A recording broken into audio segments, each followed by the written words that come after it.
Welcome to Phone Stage, where we connect you with the music that we love. He's the Brown Bandit. He's the Mischievous One. You can call me Mischief. And you can call me the Bandit. And today is our focused Volume 2, and that basically means that we get to focus on whatever we want to personally. So what is your focus for today? I'm focusing on Prince Rogers Nelson, not formerly known as, but Prince. And I'm going to be covering a triplet of songs off his 4th, 5th, and 6th albums.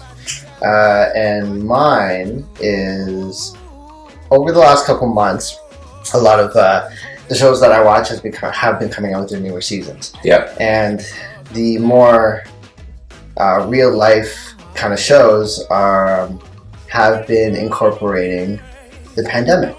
Right. Yeah.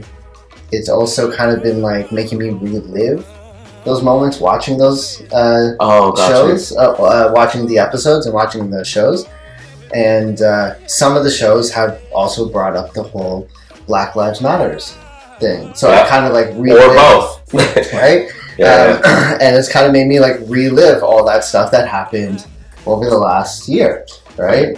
Or last year. My focus today are basically 3 songs that pretty much touch on injustice, inequality, racism, brutality, those kind of things. Mine go in conjunction with yours to a certain degree without us knowing what we were picking, just as far as titles go, and some of the things that happen. Yes. Not only in the songs, but in conjunction again with what Mischief is talking about. So my first pick for today is by American record producer Salaam Remi, and the song is called "Is It Because I'm Black?" Kind of right to the point. Yep. Not kind of. That is right to the point, my friend. Now, Remi is known for working with artists like Nas, Amy Winehouse, the Fugees, Fergie, and Estelle, and is also known for his reggae-tinged, often referred to as broken bottle, approach to his production. Is It Because I'm Black was released on his 2020 album, Black on Purpose. So this track actually has a lot of features on it, like B. Trenton, Anthony Hamilton, Ceelo Green, Black Thought, Stephen Marley, and Syleena Johnson. This version of the song is actually a cover. I know. Of the original recording, which was in 1969 by Syl Johnson, who is Syleena Johnson's dad. Oh, that's cool. I didn't know that. And it's literally an exact cover to some degree. And the original, released in 1969, was released on Syl Johnson's album named with the same name, "Is It Because I'm Black?" Yeah. Now, Syl Johnson is an American soul and blues singer. And I knew that version. I had heard that version, but then I heard this version, and I fell in love with it. Yeah. Only because of the musicality of it. It's a lot different. Syl Johnson's being more bluesy and soul-like. Absolutely. And Remi's version being still soul, but more like hip-hop, R&B soul. Yep. But Syl said that after Martin Luther King got killed, he wanted to write a song. Right. He didn't want to write a song about this people hating that people or whatever else. It wasn't a song with a vendetta against anyone. It's more of a sympathy song. And this actually ended up being Syl's biggest hit, reaching number 11, I believe. Yeah, number 11 on the R&B charts. Largely due to the positive reaction from the black community. Now, Syl's version was sounded more like like a sermon in church. Yeah. Right, with the metaphors and the similes, kind of stating what it's like to be black in America, and the parts of the lyrics that got to me the most were. I heard somebody say one time, "You can make it if you try." and some of us, we tried so hard. I want you to know that I don't speak for myself, but I speak for y'all too right now. You see, if you have white like brown skin, you're still black. So we all got to stick together right now. This I want to say to you, my sisters and brothers. Again, both versions lyrically are exactly the same, right? Deliveries thing. Yeah. Yeah. And one version is released 2020, one was 1969, meaning this shit is still going on. Yeah. Right? Which is stupid. But the reason why those part of the lyrics hit me so much was because, to me, the part saying where even if you're white like brown skin, yeah, to me that was not only speaking to like the lighter skinned black people, but just anyone of color, right? Anyone of color, yeah, right? Yeah. Because realistically speaking, if you think about what's happened, if you think about the reaction that people have had based off of what's happened over the last couple decades, when 9/11 hit, yeah, there are a lot of brown people who changed their last name. Yeah. As soon as that happened. Yeah, so they would get like persecuted. Exactly. When the coronavirus first happened, a lot of the Asian community were beaten up just for being around people. So stupid, right? As if they're there every day, but for some reason you have now become a problem. Yeah. Right. Yeah. And it's to me that part of the lyrics is how I took it, was just like, if they could throw you into that kind of bubble, you get thrown into the bubble real quick. Yeah. But again, the only difference between the two versions, and the reason why I gravitated more to Remi's version, was because it's more R&B. Had a little fun to it. I love that you had to dance to that, Mischief. Oh, seeing. It had a little fun to it. I enjoyed listening to it. It was a good version. It was a really good cover. So that's my first song for my focus on, injustice and all that real serious shit. Just a short brief on Prince for those of you who might not know who he is. He's one of the greatest musicians, songwriters, multi-instrumentalists, record producers, and sometime acting or actor. Gentleman that has lived on the planet. American and very androgynous. I guess he proved that a man can rock heels well. For some men out there. Well, there's a lot of musical artists who have crazy wide vocal range. Yes. Which he had an awesome falsetto, very far-reaching, and then of course the awesome shrieks and screams. He's one of the ones. You can name a few. Mm-hmm. James of the Brown Nature, Little Richard, Chris Cornell. I'll put him in there too. I snuck Chris Cornell in there, people. Anyway, back to Prince. He really, pioneered the Minneapolis sound. And lots of styles, musically speaking, that he either invented, was the forerunner of, or was a mixture of funk, R&B, rock, new wave, soul, synth pop, jazz, and hip hop. As well, he often played most, if not all, the instruments on a lot of his recordings. That's not a surprise. Yeah. If you can do it, why not? And we got another one of these people up on the mix, and we listened to him the other night, Jacob Collier. He's an early Prince-like figure to me. The first song I'm going to talk about is called Oddly Enough, and Not So Oddly Enough. And in conjunction, again, with what Mischief was saying, it's called Controversy. Controversy! Man's got some funk. That song's got some funk. It has two main verses and two choruses, with the title repeated throughout the track, Controversy. And in the middle of it, he recites the Lord's Prayer, Our Father who art in heaven. Okay. And you know what? A lot of times you don't notice it because you're boogieing. I notice it every time. I'm not a fan of it. I'm not a huge fan of skits. I'm about the music, right? When I'm listening to music, I'm about the music. Yeah. I'm not a fan of skits, and to me, it's just. No, I'm saying the name of the song is called Controversy. There you can see. There it is. I have a controversy with the song. Point made. I don't like it. It's got the Lord's Prayer. Well, no, it's not. I'm joking. It's not because it's bad. I'm not religious, right? So for me, that's just like, okay, whatever. But, it's just, it has started. I'm boogieing down to the song, and that's the good one. That's the good Roman Catholic in this kid. And I'm just right here. Well, this is just. Well, in conjunction with him saying that, I'm just going to read a couple of lines. Toward the end, there's a repeating chant of, people call me rude, I wish we were all nude, I wish there was no black and white, I wish there was no rules. And controversy, the Lord's Prayer, so on and so forth, right?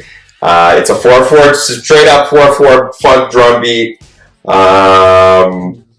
with synth, bass, guitar, and keyboards, and it's one of those songs again that goes with what's happening, not necessarily out in the world, but how it's portrayed by media a lot of the times.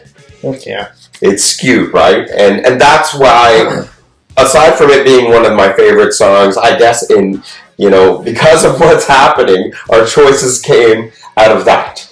And what has been happening throughout the world in the last couple of years and longer. When was this released? 81. 81. Way ahead of its time. Yeah. Insofar as like structure and content. So that was my first, blasted you with my first Prince track, my focus track, Controversy by Prince, 81 off the album Controversy. Check it out. What's your second pick, man? So my second pick, with my focus on pretty much it's like a Black Lives Matters kind of focus, really, is what it is. So my second pick is by a band of talented individuals that have actually commonly been known to be referred as a effortlessly smooth supergroup. Okay. Now the song is called Freeze Tag, and it is by 4 very talented individuals. Terrace Martin, who is an American rapper, singer, songwriter, and musician. Robert Glasper, who we brought up before, American pianist. So yeah, Kamasi Washington is an American jazz saxophonist, and Ninth Wonder is an American rapper and DJ. Yeah. So again, the song is called Freeze Tag, and this is off of their Dinner Party album that was released in 2020, and is also featuring Phoelix. Musically, this track is anchored by these shuffling drums and these nice sweeping guitars, and then occasionally these horn riffs come in. Yep. And it gives it this tasteful groove, which obviously I love. Yeah. Which creates this upbeat instrumental that is beautifully balanced, and with Phoelix's vocal performance, it kind of tenderly sits on top. Altogether, it's a beautiful, beautiful piece. Now, lyrically, it just tackles systemic racism and police brutality. We've seen this happening over the last few years, which is unfortunate, but this song hits it right on the head. And again, it's just the same thing 3 times. So it kind of gets stuck in your head real quick. And it's to cement it in your head, it is. Yeah. It's a purposeful thing, right? Yeah. Very obvious message. And it's it being sang to you 3 times without any kind of breaks is just... You have half the lyrics stuck in your head right away, right? Yeah. Now, some of the lyrics go, and the more obvious ones, to what's been happening over the last few years. They told me to put my hands behind my head. I think they got me wrong. I think they got the wrong one. I'm sick and tired of running. I've been searching where the love went. Which is obviously telling the story of a black man being wrongly accused. Yeah. These lyrics, again, happen over and over again with a very clear message. It isn't a flat-out police are violent kind of song, even though that's what you will obviously take from it. That's not what he's flat-out saying. Rather, it's portraying violence against black people in a generalized fashion. Just so it isn't blaming one kind of aspect of society. Okay. Right? Because it can be one thing that leads to another, that leads to another. This beautiful song with these beautifully talented instrumentalists with this tender vocal performance is dope. It's a wicked song, man. Yeah. You groove to it. Again, powerful delivery on that one. All right? And that's my second choice. Next, I'm going to talk about a song that came out in 1982 off of the 1999 Prince album. Most of you that listen to Prince probably know, 1999. The song, yes. The song, yes. If nothing else from him kind of thing. The song I'm going to talk about off that album is called All the Critics Love You in New York.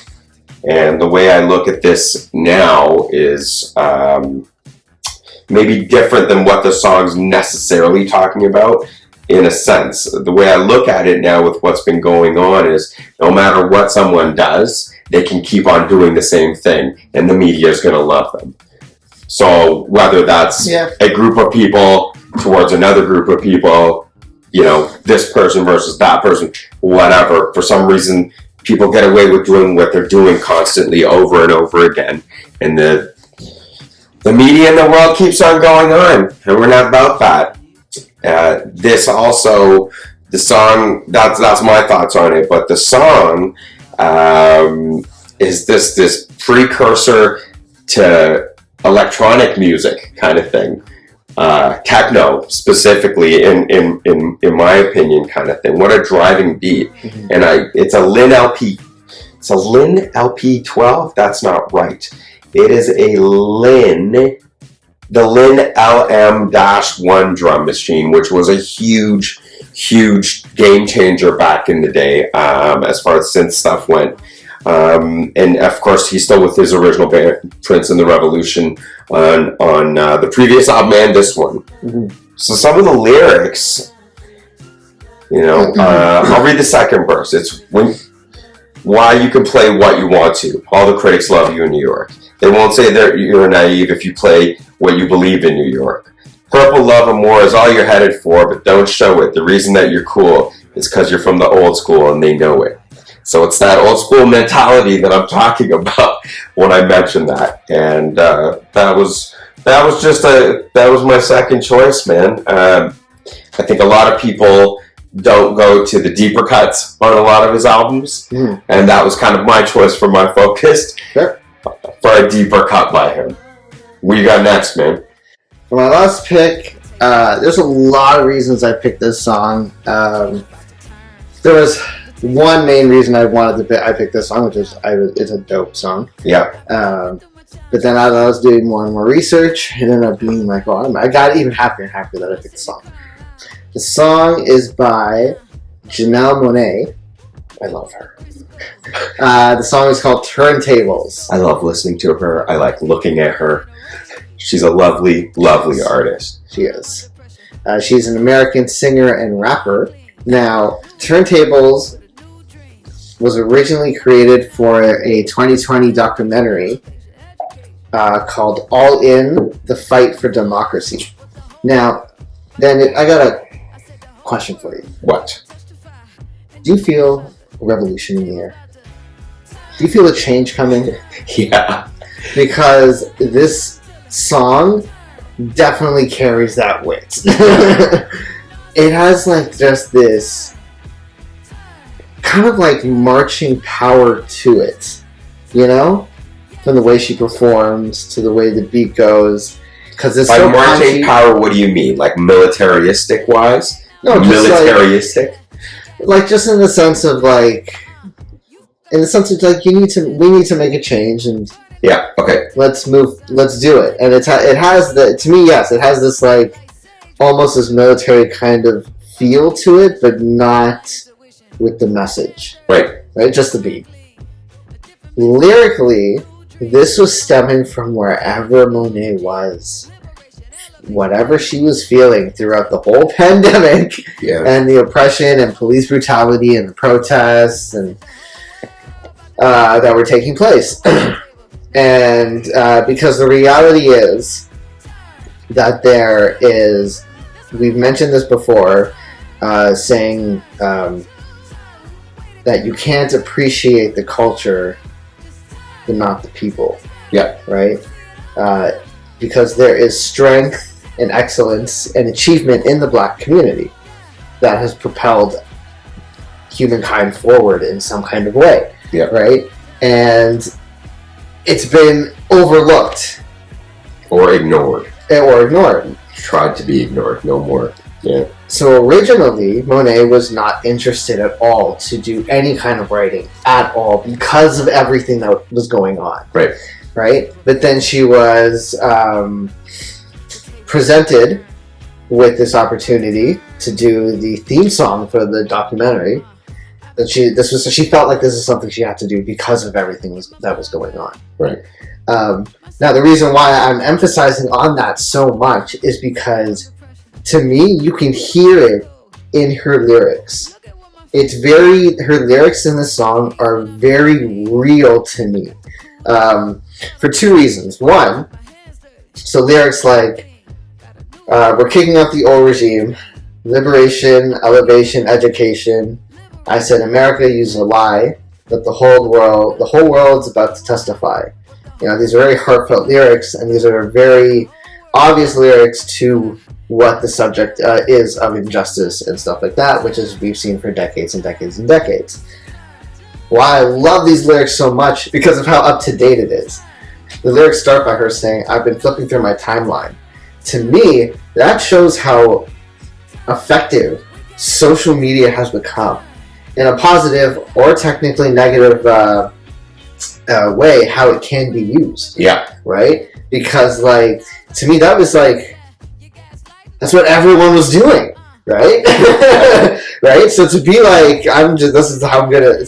everything in this song was so real to me. Again, over this beat, which was so dope. Mm-hmm. Now, here's the thing.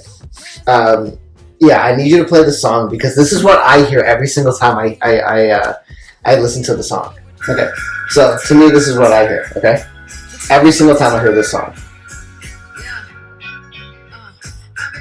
I'll let it play a little bit. Hold on. Ain't no sunshine when she's gone. The bass line is literally "Ain't no sunshine." Oh. It may not follow the same notes, but the chord progression is exactly the same. Every time I hear this and I hear the bass line, I hear "Ain't No Sunshine." It's a great video. I haven't watched the video. It's styled beautifully, which doesn't surprise me. Yeah. That's my last pick for my focus. Janelle Monae, Turntables. Check it out. Check it. Ain't no sunshine. Okay. My third pick is awesome. My third pick. Well, you're not wrong. I am not wrong. For my third pick, Mischief, and for you all out there, is Computer Blue by Prince off of Purple Rain, which was one of my all-time favorite soundtracks until very recently. It is still a hard number 2. Mm-hmm. And, mind-blowing album. Purple Rain came out in 1984, and it's the last of his albums with the Revolution. Okay. And then they disbanded. Computer Blue, in the Urban Dictionary, because I've never heard that term or never thought of that term aside from the Prince song. Okay. Computer Blue is a cause of severe destruction or death in reference to the blue screen of death, which means when your computer crashes. Computer Blue by Prince deals with the sour love life. And it's a statement used to signify the washing of one's hands or leaving a situation until a better one comes along. Usually used in context of romantic relationships. Computer Blue is another one of those tracks, which I think a lot of people feel is filler between tracks, right? Okay. And it's just about a 4-minute song, originally a 14-minute song. And Computer Blue, I think, only has 1 or 2 verses. Till I find the righteous one, Computer Blue, right? The guitar solo is amazing on that, and I think that's only actually half of the original guitar solo. He wrote it originally for his father, and it was strictly on piano. The song was composed by Prince with credit to his father, John L. Nelson, for the guitar solo based on a piano instrumental written by Nelson and Prince. So they wrote, sorry, I said that wrong. They wrote it together on piano original. The solo. Yeah! The solo was a fucking piano piece. What the hell? Okay. And then Prince took it and ran off with it on the guitar solo, right? There it is. Originally, it was an instrumental track titled Father's Song and recorded on piano for the film Purple Rain. So it was cut because of space on the album. He didn't want to do a double album, right? Sorry, it was a 14-minute song and then edited down to about half that for a final edit, right? But then they were trying to get Take Me With You onto the album. So they went back to computer. They really cut off 10 minutes of the song. Yeah. Right. It's kind of a very erotic start to it, right? Wendy. Yep. Yes, Lisa. You got 2 of the crew from the Revolution going back and forth. Wendy and Lisa, who were in the band. Is the water warm enough yet? Yes, Lisa. Shall we begin? Yes, Lisa. And then you hear Prince go, "Ow!" Right? He does one of those crazy scream things, right? And basically, that's it. It's a verse and then a repeat on this version of the song. Where's my love life? Where can it be? There must be something wrong with the machinery. Where's my love life? Tell me, where has it gone? Somebody, please, please tell me what the hell is wrong. Until I find the righteous one, Computer Blue. Wrapping it up and in with my media kind of focused bit in the background. Mm-hmm. It's that same thing. All of us were, and you just mentioned it, the whole thing with technology and media throughout this time right now, right? It's like we were on our flipping computers, we were on our electronics. So I also look at the song as like, you're blue when you're not on it. People, I've just caught myself doing it. You're like, I'm looking for my phone. Where's my phone? Oh no, I don't have my phone. Right? It happened to you yesterday. It happened to me. I have... Hold on. Go your bed. Well, wait. This is who we're talking to. That's Maze. Sorry, Maze. She's also a crew over here. You might be able to hear my dog snoring as well. Okay, off to your bed. They're behind the camera. Off to your bed. Go to bed. Background crew for you. I went with my focus pick originally as deep cuts, right? That some people, or not music heads or huge Prince fans, might not have heard or know very well, and they just kind of wrapped in my mental thought process with what's been going on. So I'm glad that both of our choices. Obviously, it is a focused episode, and obviously in the background, that's what we were focusing on. Yeah, just controversy. Yeah. Yeah, of different kinds. Yeah. In different ways, just because of. Yeah, absolutely. Watching things and reliving everything that happened constantly over the last years. On your computer, making you blue. Computer blue. Look at my timeline. I started with Salaam Remi's Is It Because I'm Black, featuring a lot of people, but also a cover of Syl Johnson's 1969 version. Yeah. I started with a song called Controversy, off the album Controversy by Prince from 1981. And then I went to the supergroup, Terrace Martin, Robert Glasper, Kamasi Washington, Ninth Wonder. The song was Freeze Tag. And that Phoenix? Oh yeah, featuring Phoelix. Phoelix, that's it, Phoelix. He's a bloody super group, man. Yeah. My second track was and is All the Critics Love You, New York by Prince off of 1999, which came out in 82. So my third pick was Janelle Monae's Turntables, which was written for and as the theme song for the 2020 documentary All In, The Fight for Democracy. And my third track by Prince and The Revolution is Computer Blue off Purple Rain, which came out in 84. We hope that you guys enjoyed our choices. Please do listen to some of the tracks, if not all of the tracks. Give them a listen to. Powerful music. Yeah. Oh, his life mattered. Something you didn't bring up. What? He's a Toronto fan. He's a what? He's a Raptors fan. Well, he lived here, man. Yeah, I know, but you didn't bring it up. He's a Raptors fan. I did not know Prince was a Raptors fan. I did not know he's not a Raptors. I did not know he's a Raptors fan. I honestly didn't know he was a Raptors fan. That's hilarious. Yeah, he's a Raptors fan. And yes, he lives here as well. No, he lives here. Yeah, he did. Burlington, I believe. Where? Burlington. He did any other place on the bridle path. Anyway. Yes, side notes. Yeah, so thanks for watching our Focus Volume 2. I am Mischief. And I'm the Bandit. I'm Bandit. The Mischievous One. Have a good day, guys. See you. Thanks for watching. Peace.